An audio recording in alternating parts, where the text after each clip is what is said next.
Folks, Black Star Network is here.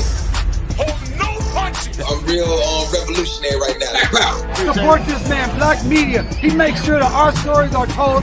Thank you for being the voice of Black America, Roland. Stay black. I love y'all. All momentum we have now, we have to keep this going. The video looks phenomenal. See, this difference between Black Star Network and Black-owned media and something like CNN. You can't be Black-owned media and be scared. It's time to be smart. Bring your eyeballs home. You dig?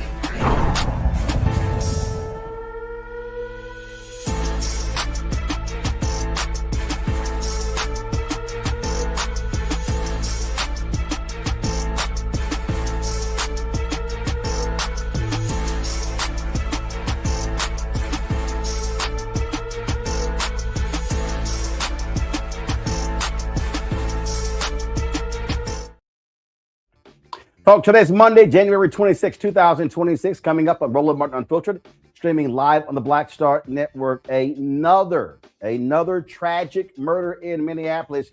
An ICE officer in Border Patrol, they shoot and kill a man while he was protecting a woman being harassed by ICE. He was simply filming the entire scenario. He also was carrying a gun, but he had a permit. All of a sudden, guess what? Fox News, Second Amendment folks are now demanding changes to ICE. I talked with Minneapolis City Councilwoman about the city's plan to protect the citizens. Also, guess what? The head of the Border Patrol there, Donald Trump, is recalling him. It looks like changes are being made. Protest is being effective.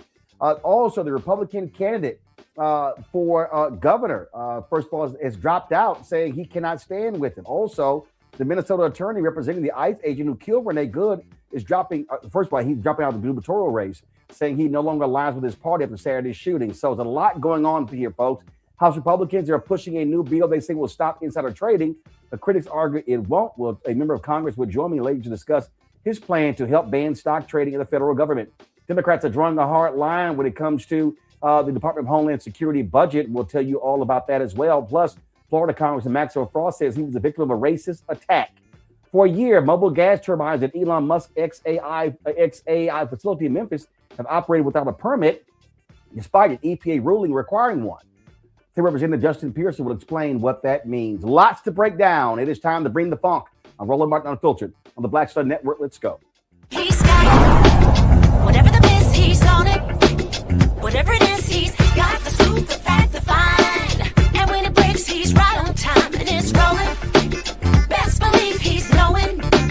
Putting it down from sports to news to politics. With entertainment just for kicks, he's rolling. It's on go, y'all.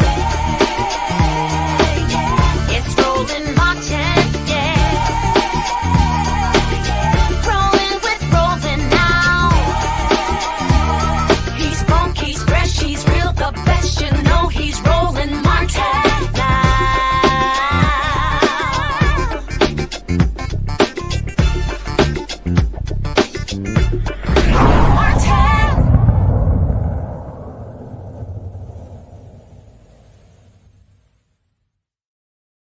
The tragic shooting over the weekend has led to changes, massive protests as well, all across the country. People are demanding changes after a Veteran Affairs nurse, Alex Preddy, was shot and killed while he was recording ICE agents in Minneapolis. This took place on Saturday. 37-year-old Alex Jeffrey Preddy, again, an intensive care unit nurse with no criminal record, was shot and killed by federal immigration agents during an enforcement operation. The Trump administration quickly claimed that Preddy, a licensed gun owner, approached the agents with his weapon drawn. That is a lie. Video footage from several angles disproves that assertion. Amazing what's all was going on. Let's show the video. Let's roll the video.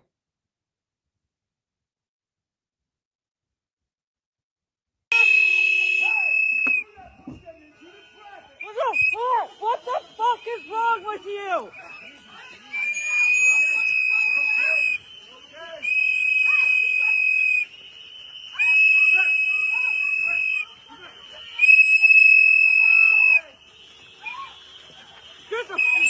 The fuck, people? The fuck is wrong with you? Honestly.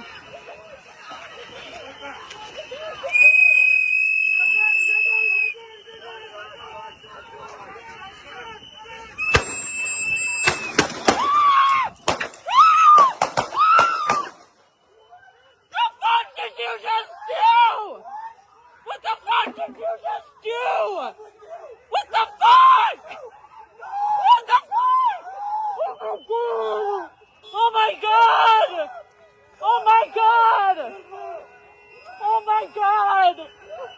Oh my God! Oh my God! The fuck did you just do? The fuck did you just do? Yes! Liz, somebody call the ambulance! Somebody call the ambulance! Somebody needs to call the ambulance! Somebody call 911! I can't believe they just did that! Holy shit! Holy shit!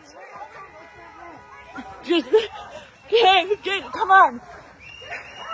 Come on! Oh my God, you fucking people, man! You're fucking killing us! Why would you do that? Oh my God! Oh my God! I can't believe I'm seeing this. I can't believe I'm seeing this. Come on, come on, come on, come here, come on. Come here. It is.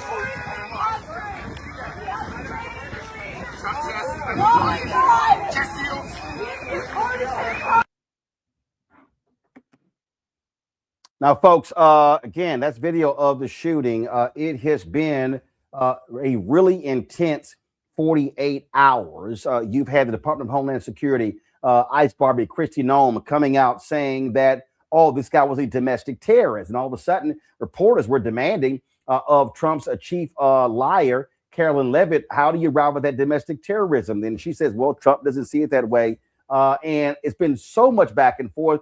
Now you got folks over at Fox News because now this guy was actually allowed to carry a weapon, now weighing in as well. Here is Trey Gowdy, former South Carolina congressman, who is now on Fox News, basically saying ICE was in the wrong for the shooting.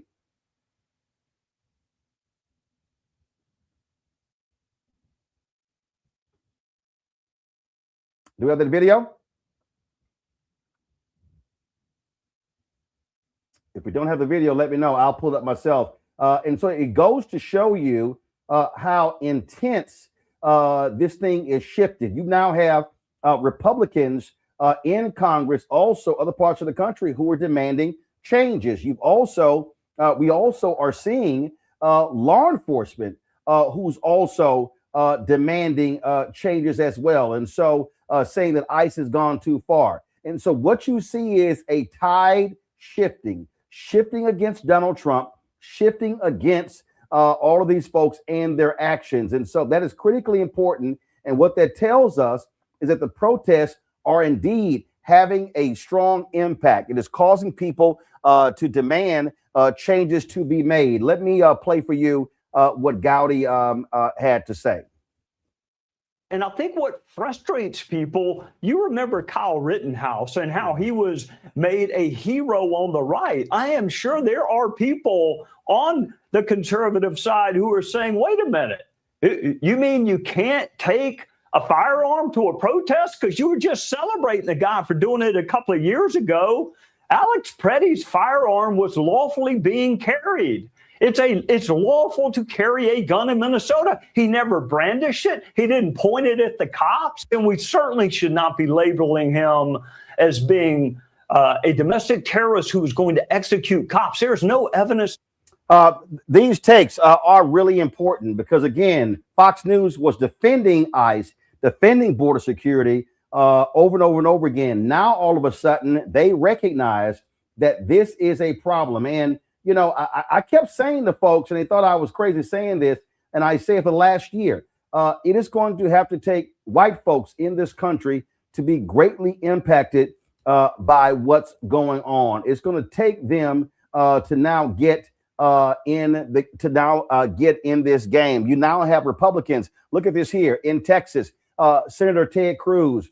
You have Congressman McCall. They all of a sudden, Michael McCall. You see the headline, GOP Senator Cruz, Representative McCall, call for investigation after federal agents fatally shoot man in Minneapolis. You have Texas Governor Greg Abbott saying you're going to have to see some changes as well. You are seeing a break in the dam. The folks who have been protesting, they, again, have been pressuring. Minneapolis has been ground zero for all of this pressure.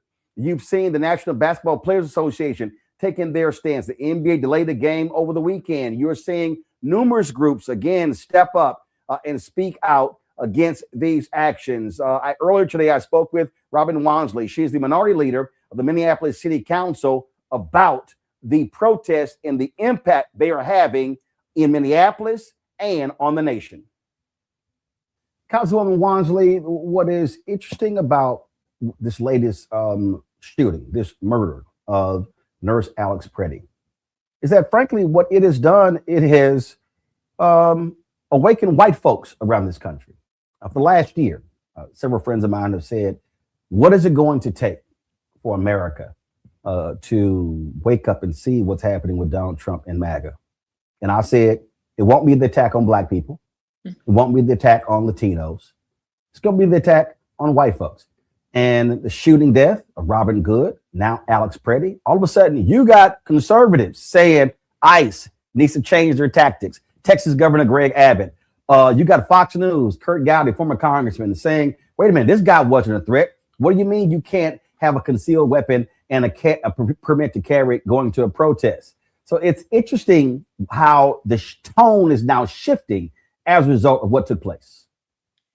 Yeah, and I would say actually it's the overall resistance movement that we're seeing play out in Minnesota, where there's a huge multiracial component of it, but it's also no, lie. Minnesota is a predominantly white state. Minneapolis is predominantly white.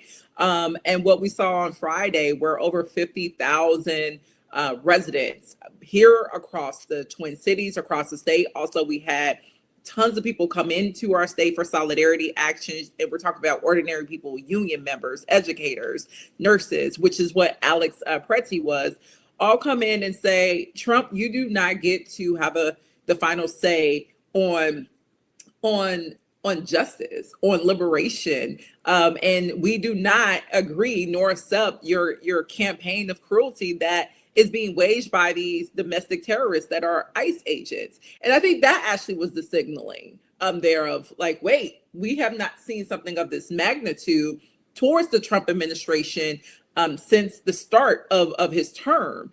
And to see that it's also being joined by the likes of folks like Alex Preddy, it's like you name, it's working class white folks and also former veterans. He was a veteran and also a VA nurse, and who spent his time also serving his country and being killed by another federal agent.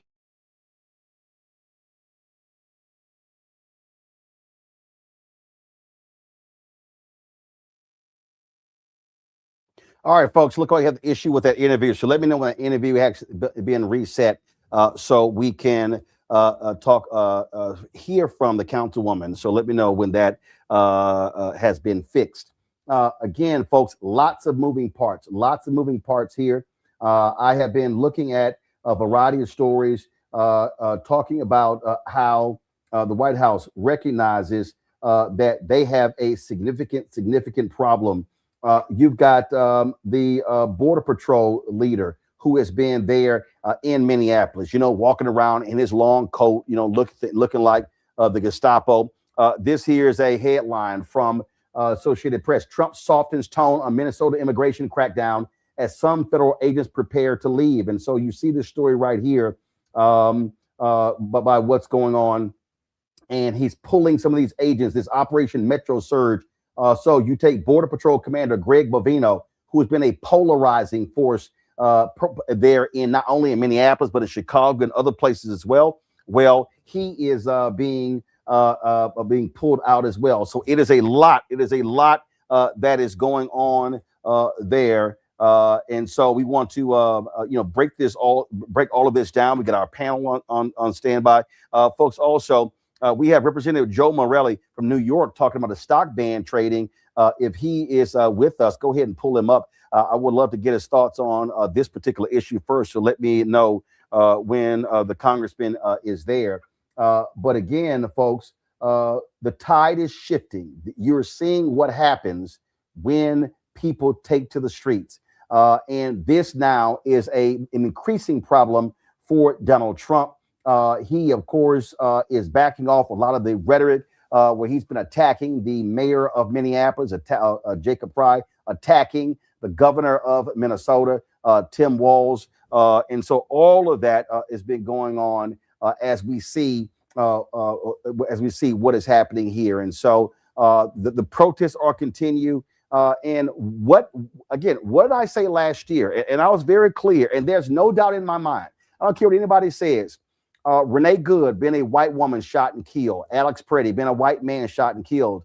This was going to cause a shift. Now, folks can disagree with me all they want to, but a lot of these people had no problem with the attacks on African Americans and Latinos. Now, all of a sudden, they are seeing the result of these actions. You're seeing what happens when ICE is allowed to do whatever they want to, how they treat people, how they're pepper spraying journalists, how they are threatening to put people on terrorist lists. They have been operating with impunity. But see, when you have folks like Stephen Miller and his wife, Katie Miller, and J.D. Vance and others, and even Donald Trump out there saying that they can do whatever they want, when they want, well, this is what you actually get. And so we have to understand what's happening here. Folks, do we have the congressman? If so, pull them up, please.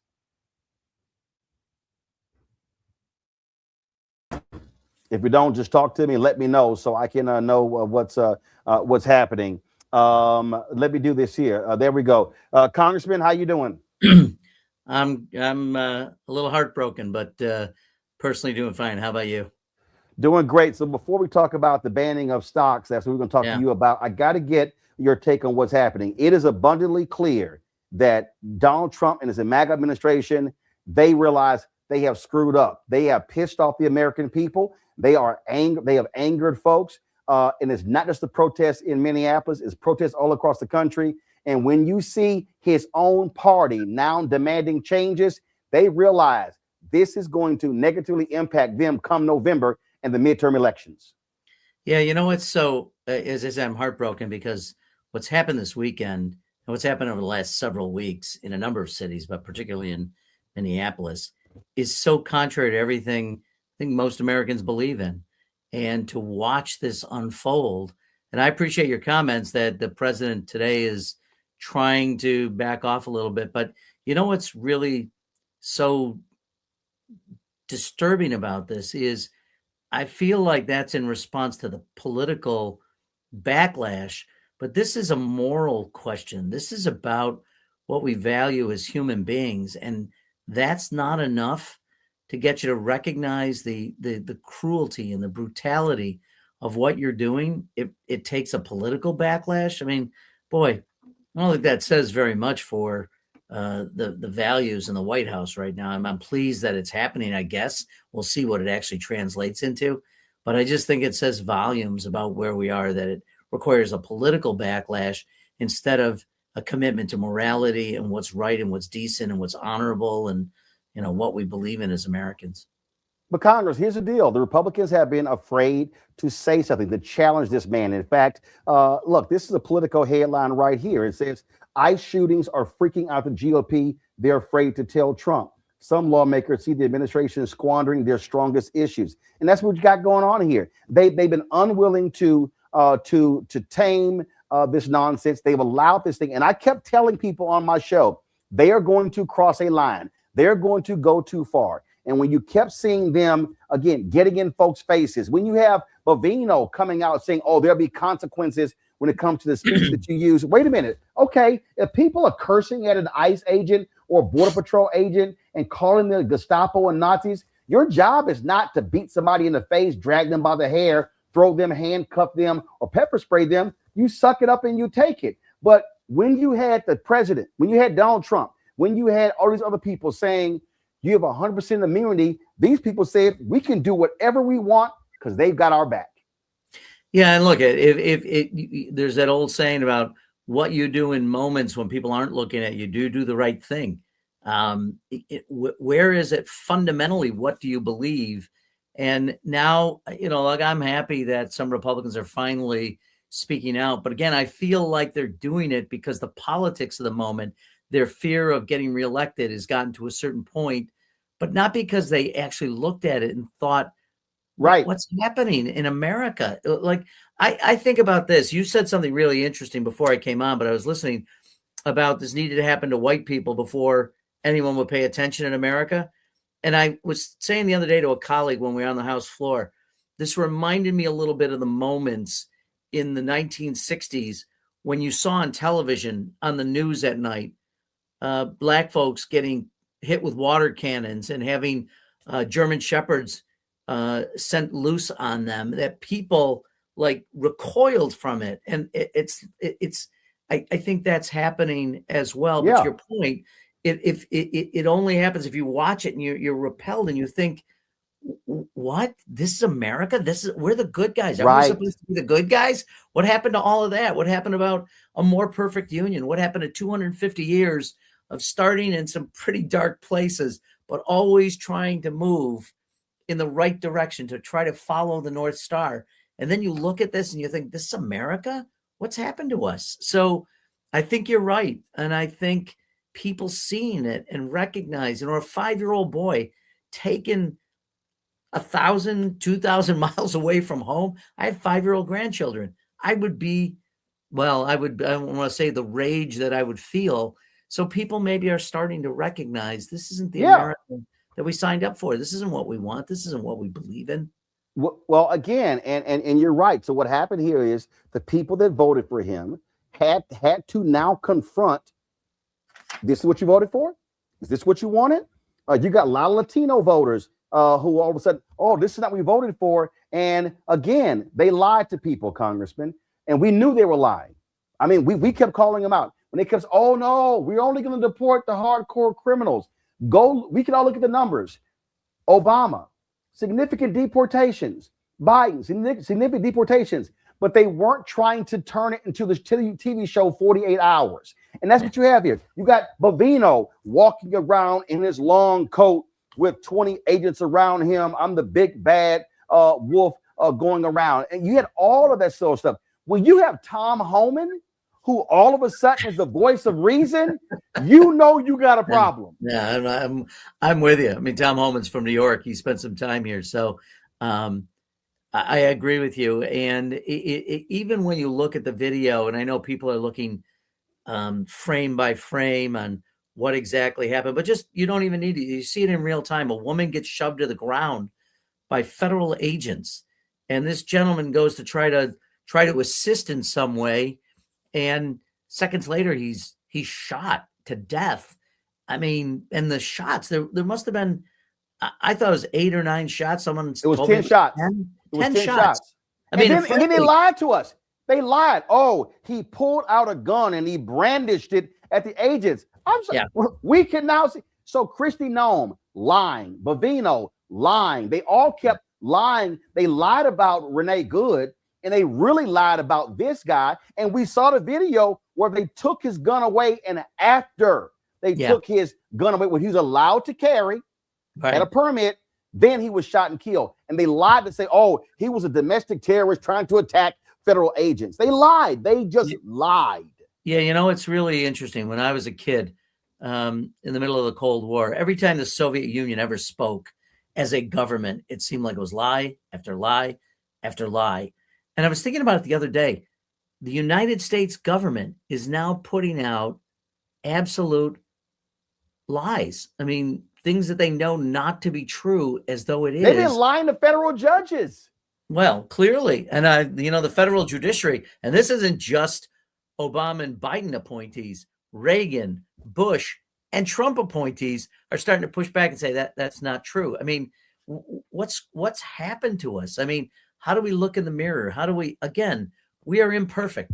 I know the president doesn't want to talk about our imperfect history, but it is our history. And we can only learn from it if we remember it, right? If you forget the things you've done in the past or present and you whitewash it, you can't learn from those lessons. And it's so, I will say, in this job, like yours, you live with this 24 hours a day. I mean, you literally, I guess we sleep. So the waking hours, that's all you do. You're reading headlines, you're getting news, you're talking, you're trying to figure out. But the last 72 hours, but even the last 2 weeks is really a lot to process. I think it's weighing down on Americans. And by the way, Donald Trump talked about, reducing the cost of goods. Well, that hasn't happened. And in the last several months, all he's talked about is the Nobel Peace Prize, his ballroom. He talks about Venezuela. Then it was Greenland. And all the time going into a place in Minnesota about as far from the southern border as you can get and still be in the United States and have an army of occupation there. It's just so. But look, and the one thing that I do want to, because I thank you for having me, and I know this is the moment, this is the conversation of the day. The one thing that happened the other day, which has largely gone unnoticed, but my friend Benny Thompson in Mississippi and I sent a letter today to the chairman of the Homeland Security Committee and the House Administration, which has responsibility for federal voting rights. The Attorney General the other day sent a letter to Governor Walz asking for the voter file of the state of Minnesota. I mean, this is actually, if you're really, really cynical, or if you're really suspicious, or if you've become now just the average American who knows you're being lied to by your government, the fact that they want voter files and voter records. So this is, in my mind, my spidey sense goes up. This has nothing to do with fraud. This has to do with intimidating election officials, intimidating voters, getting access, and trying to overturn elections in the past, and trying to intimidate people so that they don't vote in the midterm elections. People really need, sadly, there's so much to pay attention to, but really understand what's going on. They're trying to disrupt the midterm elections so that Trump and his policies don't have to have accountability. And what they're doing is they're suing states that won't give it up. I'm going to come back to Minnesota. First of all, on voting rights, we cover that all the time. But we initially booked you talk about the stock trading. I got to say, it has been shameful to me, the lack of courage from members of Congress, where we know it is without a doubt individuals who serve on committees who all of a sudden buy stocks or sell stocks that days before or hours before, and they have information based upon their access to that data that other people don't have. And you've had members of Congress go there and earn millions and millions of dollars through these stock trades. And you can't tell me there's somebody who ain't never traded stocks who all of a sudden is an expert picker at stocks. Look, I when I first came to Congress, I don't have a lot, but I said I don't want to have any individual stock, because I don't want, if I'm taking votes on sensitive subjects, whether it's artificial intelligence or it's military defense contracts, etc., you don't want people thinking to themselves, is he doing that because of the national interest, or is he doing it for his self-interest? So I think there should be no one in Congress. I don't think the president or the vice president, I don't think members of the Supreme Court ought to be able to allow to hold and trade individual shares of stock. You can buy mutual funds, you can buy broad baskets to protect your family, but trading individual stocks, there's too much of a conflict inherent in it, and it causes you to lose the faith and the confidence of the American people, which frankly is already at an all-time low. Here's one I think has been reported. I'm sure you know it, but the president back in September, while he was president, not years ago, but since he's been president, bought somewhere between $500,000 and $1 million worth of Warner Brothers corporate bonds. Now, you and I know Warner Brothers is in the middle of merger talks with Netflix. And at one point, the president's son-in-law was trying to get private equity to push up the bid by Paramount to raise the price. I mean, this is crazy. The president owns corporate bonds of companies that are in the middle of merger talks and ultimately have to go in front of the FCC, Brendan Carr, his friend, and the guy he appointed, to make the determination on whether that deal goes through. Now, should I be wondering whether or not the FCC and the president are doing everything they can in the public interest, or are they doing it in the interest of the president's bottom line in his personal checkbook? And when that starts to happen, you lose faith. And in a democracy, when you lose the faith of the governed, the people who are in charge, what else is there? I mean, that's the most fundamental thing in a democracy. Congressman, there's no doubt in my mind that these people are corrupt, that they're doing all they can to rape and pillage America, to make as much money. They don't give a damn about the emoluments clause.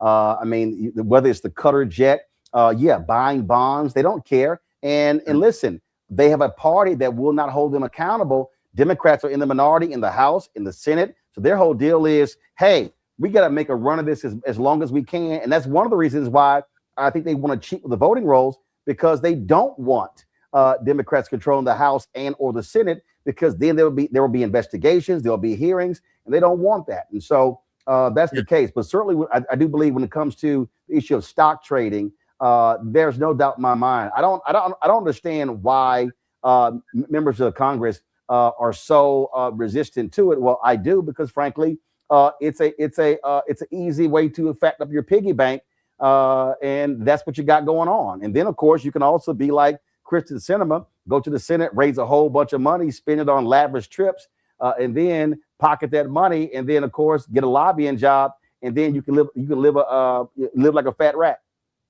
Yeah, look, even the people who are maybe doing it innocently without any additional information, but it just doesn't look good. And again, you have to be, as they used to say, above reproach. You know, they used to say about Caesar's wife, you have to be better than everyone else. You have to think about these things if you're going to have the confidence of the public. And when you can trade individual stock, let's say you're on an appropriations committee, as I am. If you're in the defense space and you know that the United States Navy is going to start ordering ships and it hasn't been made public, it's not inside information in the way that you think of it under the current law, but it's definitely information that you could utilize to benefit yourself. And so when people think that that's happening, whether it's members of Congress or the president, Supreme Court, for who these people often appear in front of, we just have to say no. And that's why we've got a bill that would ban all of this. Republicans are resistant, but we're going to continue to push on it. There's so much I want to do in this space. If I'm fortunate enough to be in the majority next year and chairman of this committee that has jurisdiction, we're going to make massive changes. And my friend and partner and the leader, Hakeem Jeffries, has instructed me to work on anti-corruption legislation to really create the greatest reforms in our government since Watergate. So and the stock trading ban is certainly going to be among it, as are many of the things you mentioned that would tighten the emoluments clause of the U.S. Constitution. No more jets from Qatar, no more making billions in the crypto space and using your office to do it. All of these things really cause people, understandably, to question where their government is and who it's working for. Congress, I just have one request, and this is the position I've always taken, and it's the problem that I have with too many Democrats, is that when they get power, they don't use it. And to me, this is where if Democrats regain control of the House or they gain and or the Senate, then they need to use that power. Listen, for whether we despise a lot of their actions, what Donald Trump and MAGA and these Republicans did when they got the power, they used it. And too often Democrats are like, well, we got this, we got that. No, people want to see action and results. And they don't want to sit there and watch people say, oh, it's going to take some time. They want to see it now. And that's what I hope, if y'all gain control, that y'all wield that power the way it's supposed to be wielded. Yeah, I think the important thing is use, don't abuse, but definitely use. And we're going to do it. Frankly, I'll tell you, when it comes to, because this is all going to be part of it, Voting Rights Act and whatever the Supreme Court does, we're going to have to get in there and we're going to have to make some changes to safeguard people's right to vote and stop the reemergence of Jim Crow laws across this country. And that's, I think, part of the aim here. We're going to do this and we're going to do it quickly. I think January, February of next year, you're going to see massive changes. And we're going to put these bills up on the House floor and we're going to start to reform the government of the United States in the way it deserves to be, so that people start to have confidence once again that we're working on their behalf. Absolutely. Congressman Joe Morelli, we appreciate it. Thanks a lot. Nice to be with you. Thank you. Thank you. I want to bring my panel, Dr. Ome Congo Dibinga, Senior Professor of Lecture, School of International Service, American University, author of Lies About Black People, How to Combat Racism, out of D.C. Joy Cheney, founder of Joy Strategies, out of D.C. A. Scott Bolden, attorney, as well, out of D.C. Glad to have all three of you here. Scott, I want to start with you. And that is these two murders, Renee Good, Alex Preddy. I mean, these shootings, and it is galvanizing, it is crystallizing the issue, and clearly Trump and the Republicans are scared of what they are seeing, because they now are seeing the level of pushback and the resistance is having a dramatic impact into that. I think is going to force them to change directions. Thoughts? You know, all of our grandmothers used to say, "You gonna believe me or your lying eyes?" Well, I'm gonna believe me and my lying eyes, because that video and those videos are truthful. There's no question about it. You and I have spent 7 years breaking down these illegal shootings by the police, and these are no different. The video of Petty, the gentleman who was protesting a couple days ago, the nurse, is as powerful, in my opinion, or almost as powerful as the George Floyd killing that was played out on camera. The nurse was peacefully protesting. He was helping an individual, a woman who the ICE had pushed down. And if you look at that video, that both of them are on the ground, and then on their way down, the ICE agent starts spraying pepper spray.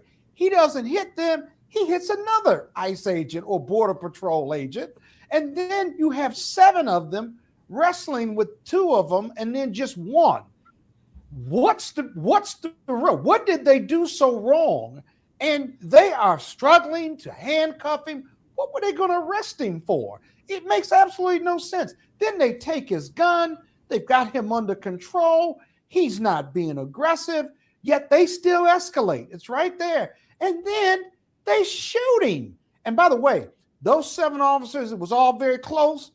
Some of them could have gotten shot. That's how irresponsible it is. And if you look at that video, if you compare with DHS regs in regard to lethal force, it just violates all of that. Whether it's the woman driving or now the nurse on the ground, it violates all of their regs vis-a-vis the use of deadly force. And it's downright dangerous. I raised that, Roland, because that just shows how untrained, ill-equipped, or just how stupid these agents are, these border agents. They're not trained in urban policing, community policing. And so I think you're right. And what gets me, what's even more dangerous, see, white folks can't really appreciate this when we say this. They're killing white folks. Now, when they get to killing white folks, let me tell you something. It gets really, really bad. And I got to tell you, they're moving people out of Minnesota, but Bovino and all of them, let me tell you something. They created this. The White House created this. Stephen Miller created this. I wish you could pull up the video. You remember 2 or 3 months ago when they were about to deploy in New Orleans or Chicago, and they were in this big hangar, and Noam was there, and Stephen Miller was there, and they were giving them a pep talk, right? And the media ran it, and they were saying the gloves are off. This is Miller. The gloves are off. Go get them. Go do whatever you want to do. And yeah, that was Stephen Miller. He was that was Stephen Miller in Memphis. Remember that? Remember it? Yeah. And when I watched it, I said, my goodness gracious, these goons are just going to go off because they got no legal restraint now. And sure enough, they killing people. The only thing that surprised me was they started killing white folks on camera. They just didn't care because they were going to back them. And Noam needs to be impeached. You know, Miller needs to go. Bovino needs to go. And then they're going to send Holman like he's some independent arbiter, and he's the most corrupt out of them all. You ain't heard from him in 3 or 4 or 5 months, have you? Because since he took that $50,000 deal and nobody knows where the money is, what happened to the 50 grand? He was never prosecuted, and they don't know where the money is. You haven't heard from Holman. They kept him low key. He's no independent arbiter. He believes what they believe, that if you are here waiting on an asylum and you have a path to citizenship, you came here illegally, they interpret the regs to mean you are a criminal. That's why they live with the whole BS or bullshit about these are all criminals. When Bovino puts up the 4 or 5 criminals that they've arrested or they're looking for in Minnesota, look at those charges. Every one of them is a misdemeanor. You hear me? I don't care if it's an assault or domestic violence. These are all misdemeanors. These aren't killers or rapists or felons that are invaded America. It's all bullshit, right? And they want us to buy it, not because it's a lie, but so they want us to envelop it so we start to rethink or gaslight ourselves as to maybe this is it. The worst statistic, and I'll finish on this note, the worst statistic is 80% of the Republicans still support the Trump administration, notwithstanding all of this. 80%. That's the biggest problem in America and how it views humanity or the lack of humanity. The thing here, Joy, is that the reason it happened is because the administration said, do what you want. And so do what you want. They just kept getting more aggressive and more aggressive and defending. And so if you're one of these folks, you like, shit, man, it don't matter what we do. We good. They got our back. And so that's what happened here. And they kept saying, and I kept saying, they're going to cross a line. It's going to get worse. And it was like, well, the white woman, Renee Good, when she was driving the car trying to run him over, the problem here, dude was filming on his phone. He was filming on his phone, and they ran up. First of all, y'all pull the video up, get it ready. And not the angle we showed before. I want to see the other angle where they went up to him. He was on the side of the street recording. Exactly. They accosted him. Right. They initiated the action here, Joy. Mm-hmm. They took his gun, and then I don't know if the stills. No. Hold on. No. That's later. Even before then, he's standing there recording.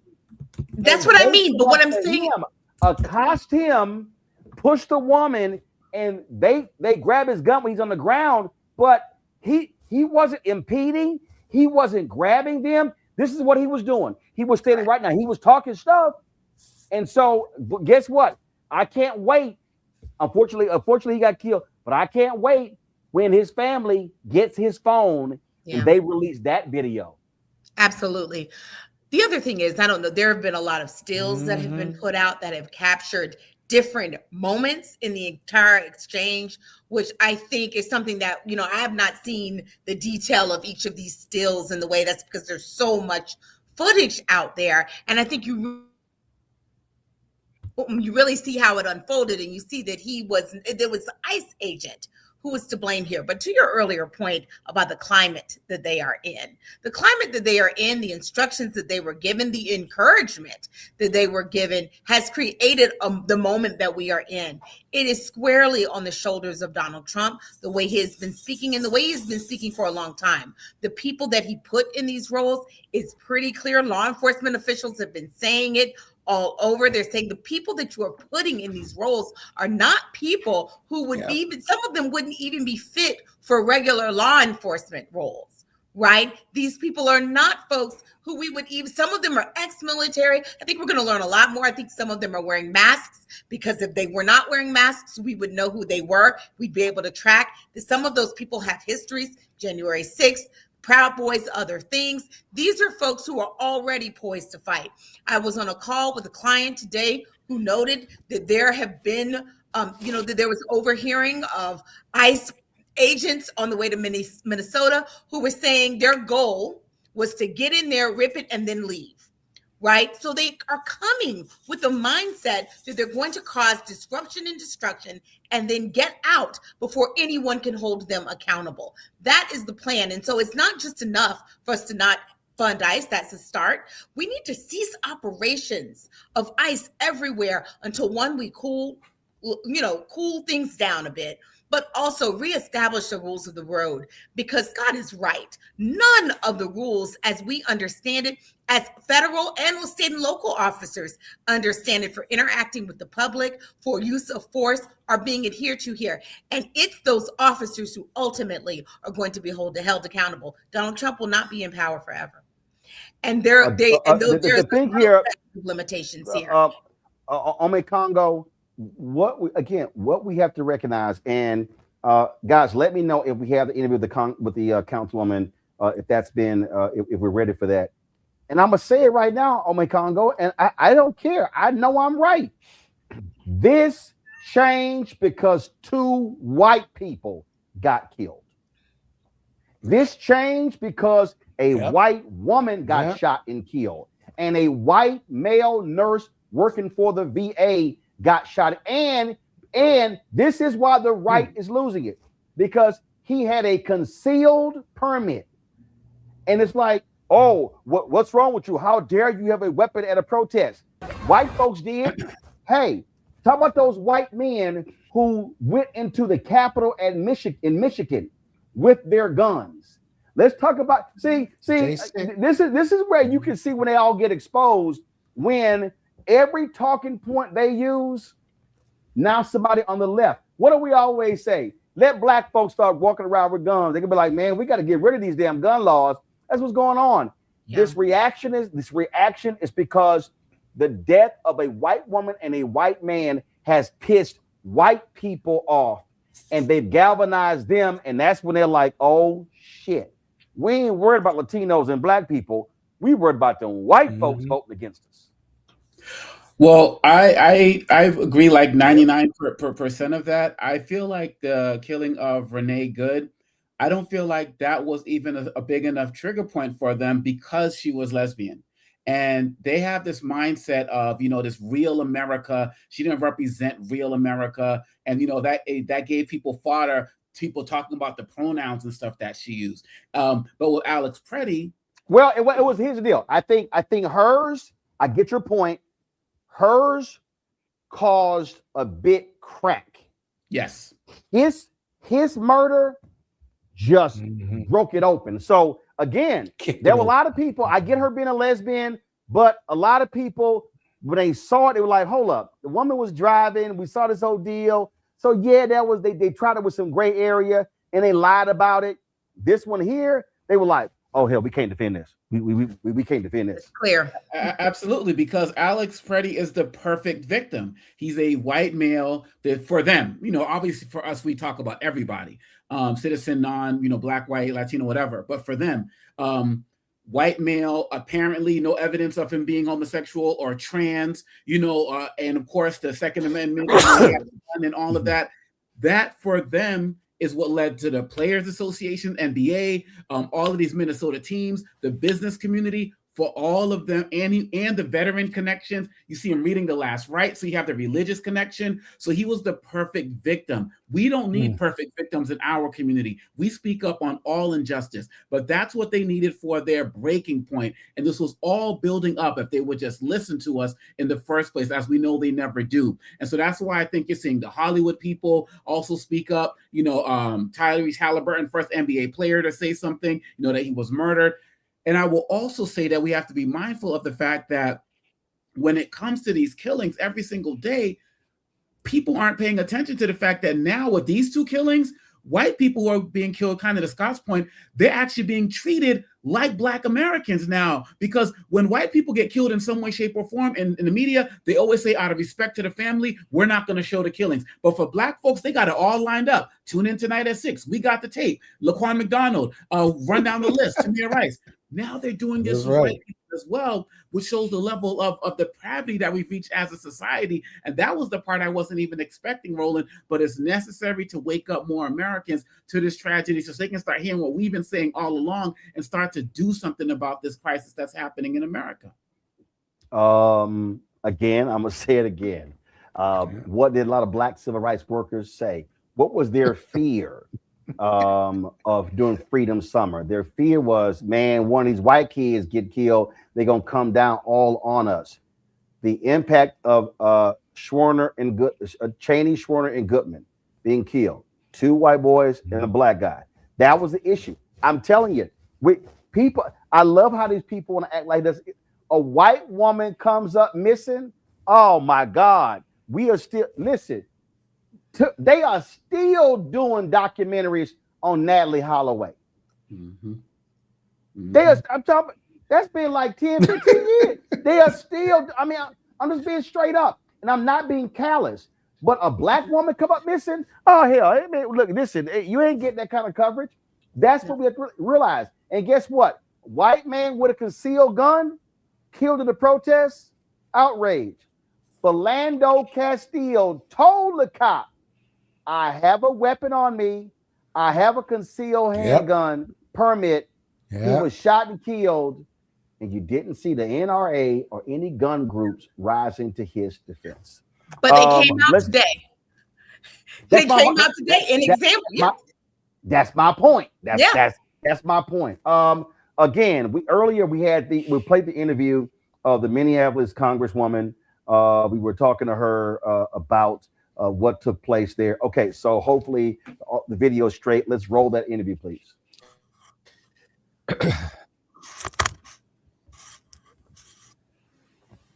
Councilwoman Wansley, what is interesting about this latest shooting, this murder of Nurse Alex Preddy is that, frankly, what it has done, it has awakened white folks around this country. For the last year, several friends of mine have said, what is it going to take for America to wake up and see what's happening with Donald Trump and MAGA? And I said, it won't be the attack on black people. It won't be the attack on Latinos.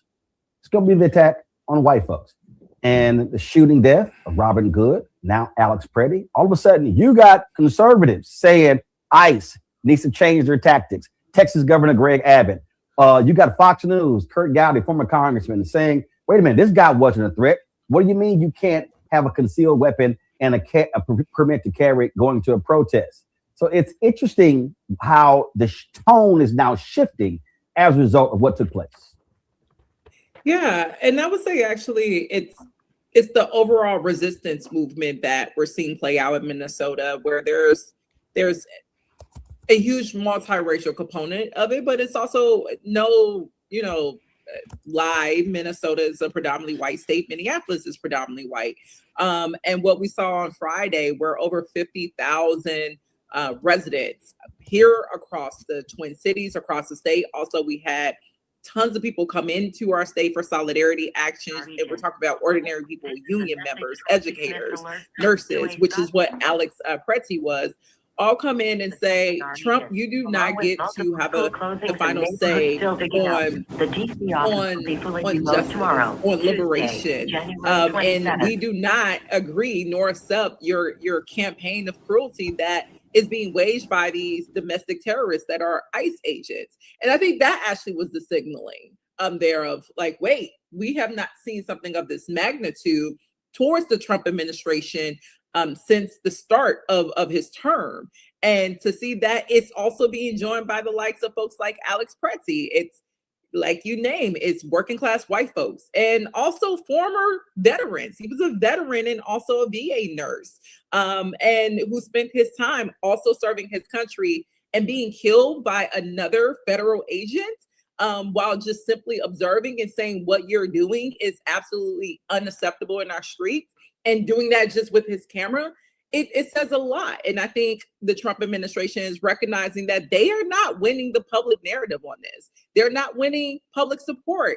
And this is not a good look to be out here just killing and shooting civilians at their discretion. And I think this is why we're seeing this opening with the Trump administration walking back some of the threats that they were very forceful of. But it's largely because working class people, ordinary people in the Twin Cities have been on the front lines of defense since Operation Metro Surge started several weeks ago, and made it very clear, you don't get to do this. You don't come into our communities and harm our people without consequence. The reason I asked the question that way is because whether folks want to deal with it or not, America is still a majority white country. When you look at this election, and I've been laying this thing out when I laid out my book, White Fear, How the Browning of America is Making White Folks Lose Their Minds. I actually said in the book that, listen, black people, we knew who Donald Trump was back in 2011, long before that. We knew who he was in 2016. We ain't vote for him then. We ain't vote for him in 2020. Didn't vote for him in 2024. That's why we use the phrase, hashtag we tried to tell you. We got shirts on our site saying, don't blame me, I voted for the black woman. And this is a moment where and we just have to confront it, that when it all of a sudden impacts folk who don't look like you and I, the conversation changes. We talk about how America responded to crack cocaine compared to how they responded to the opioid campaign. And I have no problem with the fact that you are seeing white consciousness rise up. People have been complaining, look at these protests. Where are the black people? It's kind of like, why don't you focus on people who are actually showing up? And the tide has to shift. And people have to be shaken out of their doldrums and recognize. And Minneapolis, Minnesota is ground zero, but it is causing folk across the country to say, hey, I might need to reconsider my support of this because, frankly, this has gone too far. This is too much. Absolutely. And that's why I believe Minneapolis plays a really special role in advancing what you mentioned, just consciousness, or revelations amongst the general population, or also agitating people and radicalizing them. Because as you highlighted, just we were in this position 6 years ago with the murder of George Floyd. And we saw the world turn to us in terms of how do we forge a pathway forward around policing and public safety, because cops stole another Black life in that moment. And for years, Black Lives Matter had been organizing protests and things of that nature here in Minnesota, all across the country, saying policing is racist and it's violence. Law enforcement in general, focus is oppressing Black, brown, poor people. It's not often meant to protect and serve as its quote unquote, its PR campaign says. And the shooting of killing of George Floyd would birth one of the largest civil rights or social uprising in U.S. history in terms of movement organizing. And we saw in that moment, again, Minneapolis be ground zero for showing whether it's issues related to white supremacy, policy, immigration. We're not the ones to be played with. Like, yes, we have our issues, but we show that, okay, there's a shared sense of commitment for advancing justice, for saying that we care about the collective well-being of one another. We care about the preservation of democracy in our society, in our country.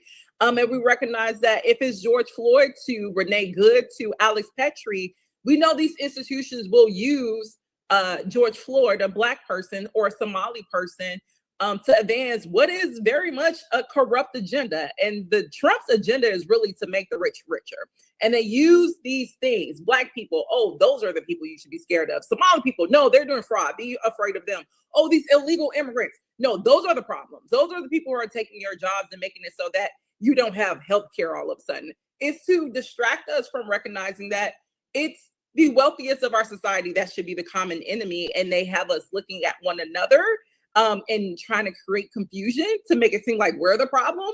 And Minneapolis, I think, under this test by the Trump administration, is actually pointing the mirror and saying, no, we know what you're doing, and we're not going to capitulate to this. We see the schemes that you're using around racism, around fascism. We are not going to stand for it. And we're going to set a new model, what it looks like to take on this administration. And to have white folks at the forefront of it, I think it's important. It's important to show that as white people, you have the responsibility to take up a bulk of this weight in this fight. And knowing that it's coming on the heels of other communities, Black folks, immigrants who've been on the front lines of taking on these very deadly and violent institutions by themselves for a long time. So it's great to see that it's being leveled up, and that hopefully it's a playbook for other cities where Trump looks to enter into and also take control and show that you have options to fight back. And not only that, it is also showing hypocrisy, because it's quite interesting to watch, again, Trey Gowdy's of the world and Fox News talking about this was a rightful gun owner who had a permit. So did Philando Castile. Yep. And they were mighty quiet when he was shot and killed. Yep. Yep. You're absolutely right. And these are the things that we're recognizing locally. In fact, I mean, just a couple of days ago, one of our local civil rights leader who was on the front lines of Philando Castile, of Jamar Clark, of all the many people we lost at the hands of law enforcement, our local militarized, enforcement agency, Nakima Levy Armstrong, she was prosecuted and arrested. Charges are still being pended because she has always called to question around how serious do we take the valuing of Black lives in our communities and in our cities, especially when it comes to policing. And that was the case with Philando Castile. We have video footage that blatantly showed this man was killed in his car. He was a rightful gun owner. He even disclosed that in the contact with the officer who pulled them over. And we saw that officer still shoot him multiple times, kill him in front of what at the time was his fiance and his daughter, and then get acquitted. So we're seeing a lot of parallels. And I think on the ground, what has been really inspiring to see is all the skill sets as someone who was a Black Lives or was on the ground as a Black Lives Matter organizer, like all the skills from observing, documenting, how to actually go about, building a movement to get a law enforcement agent held accountable. We didn't see that happen until Minneapolis in 2020 following George Floyd's murder. It took a national and international movement that was birthed here to get Derek Chauvin and the other officers locked up and prosecuted. So we're seeing a lot of parallels of the movement to demand a new model around immigration, to take on the Trump administration. It's absolutely taking from the struggles that we led on the ground in response to preserving Black lives here, and also calling for justice for the ones who were stolen at the hands of law enforcement. Well, this is why I have consistently said since the inauguration, this is not a moment to be silent, not a moment to be quiet. We can't be afraid to take to the streets. We can't be afraid to raise our voices. We must stand in constant protest. I said on MLK Day, I don't want to hear that crap about day of service. No, if MLK was alive, he would be leading protests. He would be leading marches. He would be organizing and mobilizing. And what we also need, this is the final point for you that you can speak on, we also need folks to understand that marching and protesting against ICE in January is critical. We also got to march to the polls in November to oppose the people who want to fund them, who want to support them, who continue to make excuses and stand with Donald Trump and MAGA. They must be penalized at the ballot box. Yes. I think, of course, we've heard electorally, we need to be looking at the midterms, elections as an opportunity to flip who represents us and who is whoever is out here supporting Trump's campaign of cruelty and racist violence that's impacting everyone. You should absolutely be motivated to get those people out. But I also would say it's important to hold elected officials, people who currently have positions of power and who may or may not be seeking re-election come the midterms. It's so important to hold them accountable in the current moment. Right now, we could eliminate funding for this agency that is the domestic terrorist agency of ICE. And here in Minnesota, we're calling on Senator Amy Klobuchar as well as Senator Tina Smith to do everything that they can, if it even includes filibustering, to make sure not one more dime goes to this agency that's already overfunded and is not helping our communities. It also looks like holding accountable our current governor. Governor Walz has the ability to declare a state of emergency and put an eviction moratorium in place, because there are thousands of people who are about to be at risk of getting evicted and put on the streets, and thus put more in contact with ICE agents to then either be abducted or shot or killed or worse. And we have the ability to protect those residents right now if Governor Walz exhibits the courage to do so and allow people to shelter in place. It looks like state officials holding the federal ICE agents responsible for shooting and killing Renee Good and Alex Preddy accountable. And that looks like arresting them, prosecuting them. I get ongoing investigations must happen, but there is a bulk of evidence right now that should be used as a baseline to at least detain these agents who robbed our communities of beloved community members who literally were helping care and protect one another. Absolutely. Councilwoman Wansley, keep up the fight. We appreciate it. Thank you. Folks, also, it's amazing what happens when a shooting like this takes place, and then Democrats who, say, well, I'm going to vote this way. Now all of a sudden go, yeah, I kind of made a mistake. Check this out. Democrats who voted for DHS funding suggest he now regrets it. Tom Suozzi of New York, one of 7 Democrats who broke from their party last week to provide the votes to pass a bill to fund the Homeland Security Department, told his constituents on Monday that he had failed in doing so. He sent an email out saying, I failed to view the DHS funding vote as a referendum on the illegal and immoral conduct of ICE in Minneapolis. I hear the anger from many of my constituents, and I take responsibility for that. Bullshit. This is what the real deal here is on the Congo. You have folks like Tom Suozzi, who wants to play this, I am a, support law enforcement. We saw the actions of ICE in Minneapolis before the shooting on Saturday.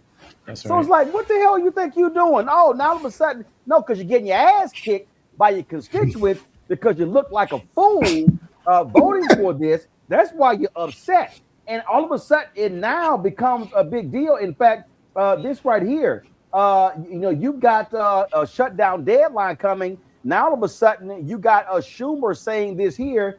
Democrats will speed up non-DHS funding bills ahead of deadline shutdown because they don't want to sit here and vote for it. You see right here, let's see, Senate Democrat leader Chuck Schumer announced Monday that Senate Democrats are prepared to speed up passage of 5 government funding bills, but not funding for the Department of Homeland Security to avoid a large swath of the government shutting down at the end of the week. Senate Democrats have made clear we are ready to quickly advance the filed appropriations bill separately from the DHS funding bill for the January 30th deadline. Yeah, I mean, that's what you should be saying, because you know what? It's causing people like Pennsylvania Senator John Fetterman who've been kissing the ass of ICE, saying all sort of crazy ass things left and right. He now all of a sudden realizes, I got some issues. In fact, did y'all see? I'm gonna let you speak to that because I'm gonna ask Jordan's next question about Fetterman and his wife, how her coming out has got him going, yeah, I might need to readjust my position. But go right ahead, on the Congo. Yeah, I was thinking about Fetterman and his with that.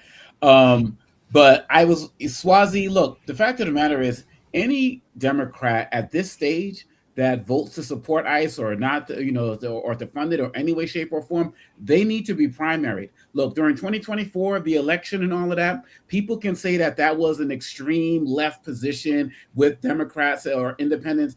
Now, when you look at the polling, abolishing ICE is a moderate stance. It's a moderate stance among Democrats. It's like 40-something%. And that was before the Alex Preddy shooting. And so when people talk about, you're hearing people say Democrats who vote to support this, they have blood on their hands and all of that other type of stuff. This is one of the main issues with Democrats this year. And so Swazi and I think 3 other ones came out and said that they regretted or they condemned the killing or whatever. They need to be primaried. And we can't be afraid to primary these guys going into these midterm elections. The fact of the matter is that some of these Democrats are refusing to stand up and meet the moment. They're refusing to be the opposition party that we need. It's not an age thing, it's a comfort thing, and it's a donor thing. Some of these guys are just too corporate, and this is the time to stand up and speak up. And if not, you should be primary, period, bottom line. And Swazi should be one of them. This is what I find to be very interesting here, Joy. Let me show you this here. This is a statement that the wife of John Fetterman put out. For more than a decade, I lived undocumented in the U.S. Every day carried the same uncertainty and fear lived in my body. A tight chest, shallow breaths, racing heart. What I thought was my private chronic dread has now become a shared national wound. This now daily violence is not law and order. It is terror inflicted on people who contribute, love, and build their lives here. It's devastatingly cruel and un-American. Now, John Fetterman has been a huge supporter of ICE. In fact, he had to. Her comments are made shortly after the shooting. Fetterman, of course, released his statement. This is what he said: Miss Good and Mr. Preddy should still be alive. My family grieves for theirs. The operation in Minneapolis should stand down and immediately end. It has become an ungovernable and dangerous urban theater for civilians and law enforcement that is incompatible with the American spirit. As a very pro-immigration Democrat and ranking member of the subcommittee on border management, I believe our nation deserves a secured border and that we should deport all criminal migrants. I also believe there needs to be a path to citizenship for those hardworking families who are here. I've also spent significant time hearing many different positions on the funding bills and maintain that I will never vote to shut our government down, especially our Defense Department. Additionally, a vote to shut our government down will not defund ICE. DHS has $178 billion in funding from the One Big Beautiful Bill Act, which I did not vote for. I reject the calls to defund or abolish ICE. I strongly disagree with many strategies and practices ICE deployed in Minneapolis and believe that must change. I want a conversation on the DHS appropriations bill and support stripping it from the minibus. It is unlikely that will happen and our country will suffer another shutdown. We must find a way forward, and I remain committed to being a voice of reason and common sense. Well, you might want to go listen to your wife, Joy, because that's what we're seeing right here. And to Ome Congo's point, if there's a moment, polling data backs up Democrats, is to find a spine and say enough is enough. And Joy, let me remind people, deportations took place under Obama. Deportations took place under Biden. The difference is it wasn't a TV show. They weren't out there filming. Remember, the cop who shot Renee Good was sitting here recording with one hand and sitting here and grabbed his gun in the other. What Donald Trump and J.D. Vance and Stephen Miller and all these people and Ice Barbie Christy Nome, what they've done is they've turned this into a television show because they are appealing to these hardcore white MAGA voters and say, see, we are taking these people out. And they're actually deporting fewer people than Biden and Obama did.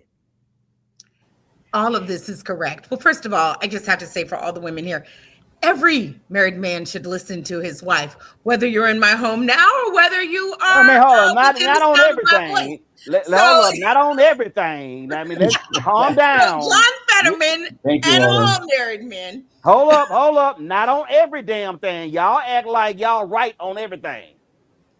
Well, Christy Nome's husband, if she has one. Thank you. All right, you better narrow that down. Okay, go ahead. Exactly. Not Pam Bondi either. Look, here's what I know. I did not realize that John Fetterman's wife had been an undocumented immigrant for more than a decade of her life. It just really shows his disconnect. The fact that he could have been such a staunch supporter of ICE and understood sort of her experience. And so, that's something that she should address. What I would say is that ICE has been a problem long before now. These white people have been attacked here, and so that's why we're all talking about it. I'd like to utter the name of Keith Porter, right? He was killed by an off-duty ICE officer who then tried to lie about what he did. We are in a situation now where our members of Congress are going to be held accountable. John Fetterman's going to be held accountable. My goodness, I hope he doesn't run again. But he will be held accountable. Susie in New York will be held accountable, and they should. They absolutely, absolutely should. Just the fact that we didn't even hear the name really of Keith Porter. We heard it here on this show. But if you were not watching Roland or you were not, following any kind of Black media, you basically would have missed that entire story. There's also an interesting notion here about maleness. We had a white man in this nurse, Mr. Preddy, who was actually trying to help a woman, doing the most manly thing you could do. He was observing what was happening. He assisted to provide help. He was a gun-carrying person, but he did not brandish it. He was trying to help someone, and he lost his life for it. And these are people who say that they're about manliness, and yet they had in the case of the earlier victim here, approaching her car, screaming and yelling at her, and most women recoil when you scream and yell at them and you approach them aggressively, which is what she sought to do. She was trying to get out of their way. There's so much here that I think needs to be shared, so many stories that need to be shared. But first and foremost, we have to make sure that there is a pause. Fetterman is wrong about that. Yep. The reason we want to pause the money to ICE is to DHS is not because they don't already have money. It's so that they want their funding. And we have to make sure it limits their ability to move and operate when we do that for long term. So it is absolutely important that we separate it out. John Fetterman doesn't want to shut down of the government. What he has to be clear then is ICE can't be funded and can't be a part of that. So we can go forward. Bottom line here, Scott, if you are a Democrat, again, this is what people don't understand. They freaking, oh my God, we want to hear abolish ICE. No, how about ICE operate the same way they did under Biden and Obama? You have a sense of decency. You follow procedures. What Donald Trump has done is just hire people. And the problem is we don't know who the hell these people are. We don't know if they're actually commissioned law enforcement. We don't know if they're bounty hunters, if they're oath keepers, if they're promise, if they're the Proud Boys. We don't know who the hell these people are. And we can see by their actions that they don't even damn about traditional law enforcement. They're pissing off other law enforcement. Scott, they are pissing off police chiefs in Illinois, in Minnesota, all around the country, because they're like, we don't even have to work with y'all.